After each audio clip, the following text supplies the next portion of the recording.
is not acceptable. We've been deceived, we've been failed, and so many people, young and old, have been drilled with absolute fear. And it's that fear that's been driving this situation forward. The more fearful you are, the easier you are to be controlled and manipulated. The less fearful you are, the harder it is to be. And by us being here today proves that to be true. Because it shows the people at the top of the chain that we are not afraid.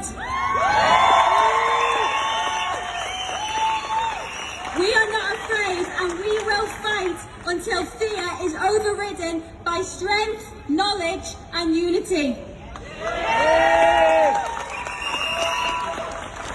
Without fear, the powers that be could not control the many. They could not drive people into submission. They could not create division between the people. And they could not strip away one's ability to think for themselves. They could not achieve their agendas. And without the mainstream media, those fears could not be.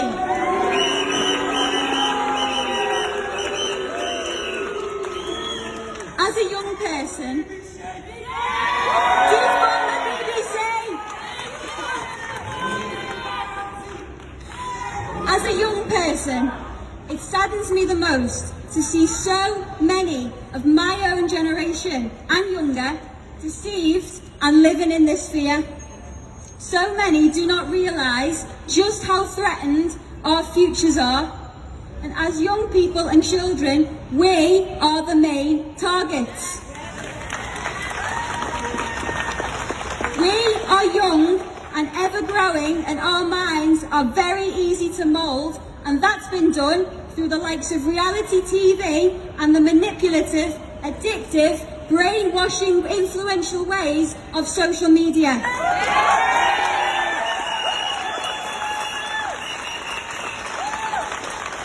The powers that be, they don't want young people especially to know any different than what's presented to us through our phone and TV screens. They don't want us to see the real world for what it actually is. They don't want us to be able to communicate properly, to be strong-minded, and they don't want us by any means to be able to have our own minds. As young, growing individuals, they don't care about us at all.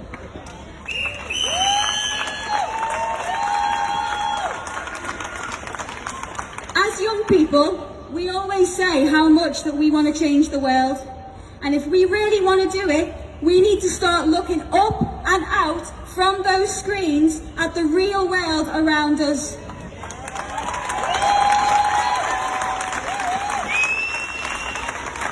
Open our eyes and empower our young minds with knowledge. Question absolutely everything from social media to mainstream media to COVID-19. On the 19th of March 2020, the government website stated that the virus was downgraded from being a high consequence infectious disease. 4 days later, we went into lockdown. Why?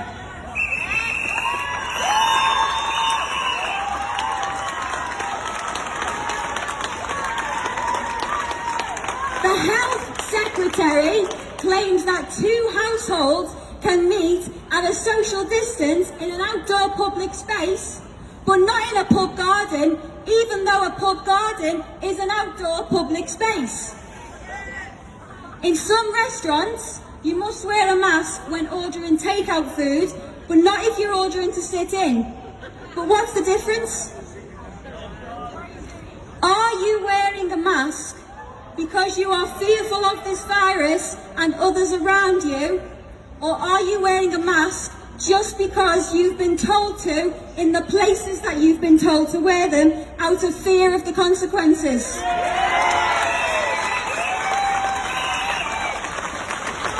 Do you believe everything that you've been told just because you've been told it's happening or it exists or because it's for your own benefit? Or Are you able to think for yourself and find out information for yourself instead of the government and the media doing it for you?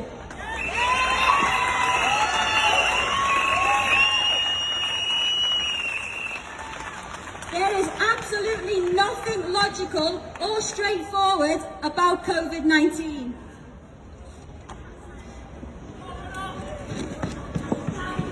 There is a much bigger picture to be looked at.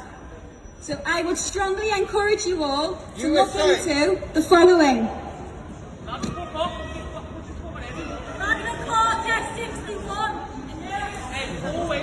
Number one, mind space.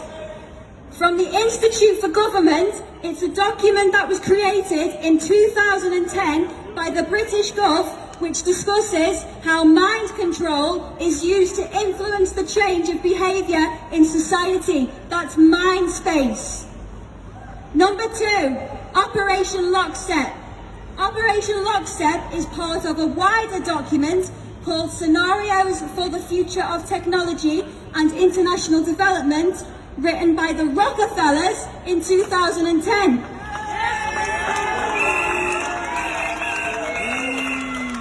Also known as the agenda behind COVID-19, everything that has been happening around you and is set to happen in the future is written in that document. These are the people at the top of the chain who have had the ways of the world set in plan for decades. They are years ahead of time, and I strongly encourage you all to read that document and to understand why our futures are at such stake.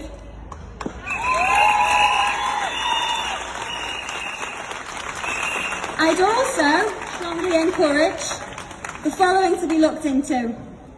UK Column News, Dr. Rashid A. Buttar and Dr. Vernon Coleman.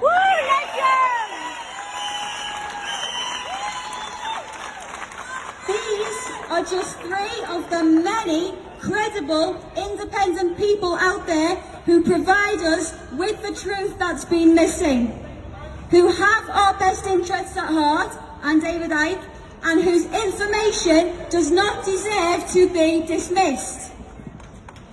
It's time now, more than ever, for people of all ages everywhere to unite.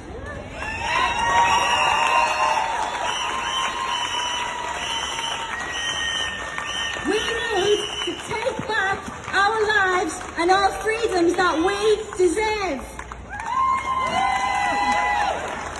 We need to fight for our futures and start listening to the right people. We need to start empowering each other with knowledge, help one another to take back control of their own minds.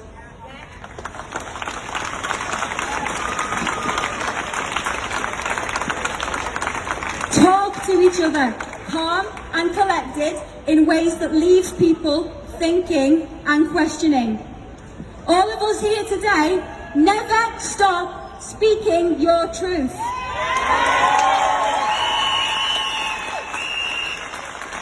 Continue to empower your minds with knowledge, and you will attract the right people.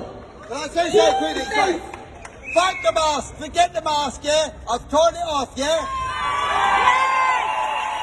Thank you. Keep the faith. Those who are willing to listen will listen. Because we are the 99%.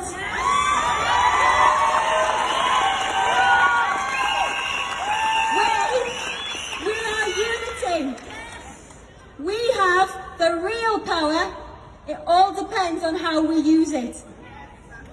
And with that in mind, I'd just like to finish on a rather inspirational story, as Aesop's fable, The Bundle of Sticks. It's a story of an old man, a father to a set of sons, constantly fighting with one another. On the point of his death, the old man calls his sons to be around him to give them some advice. He asks his servants to bring forward a bundle of sticks that are all tied together. The old man then asks each of his sons to one by one attempt to break the bundle of sticks. And they each try with all their efforts, but they were all unsuccessful. The old man then orders that the bundle of sticks be untied and each son be given a single stick. When it was done, each stick was told to be broken, and each stick was easily broken. The message from the old man to his sons was that individually you can easily be conquered, but together you are invincible.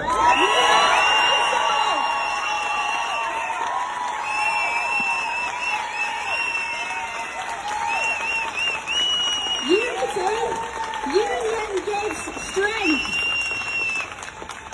United we stand, divided